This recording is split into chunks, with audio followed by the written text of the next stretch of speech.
What's going on, everybody? Welcome back to the channel. This is one of those wonderful hoard days. What happens? How do I stay busy? People bring me hordes of stuff to play with. Today, Tony brought me a trailer full of 9 things. Here you go.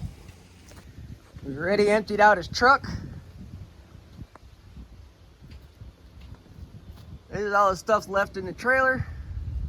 An LT230, KZ1000, 250SX,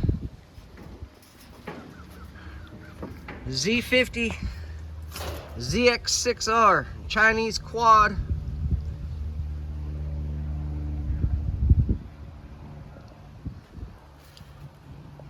bunch of parts,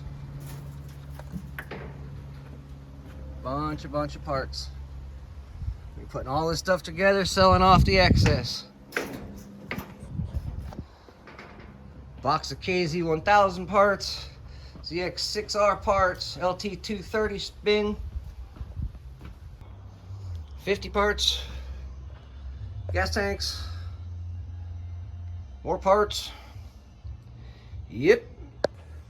So this is how a lot of these things start. They start with the basket case, and I end up putting them all together. It's how we do things around here. Bring me a basket case, we'll bring you a roller. We'll build you a roller at least, we'll try.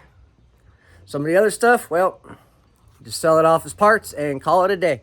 Y'all have a great day. Thanks for tuning in. If you haven't subscribed, go ahead and hit that subscribe button. Hit the like button for these videos. See if we can get them out to as many people as we possibly can. Trying to get this channel to grow. So hit that like button, subscribe button, watch these things all the way through. Appreciate all you guys, and we'll see you in the next one.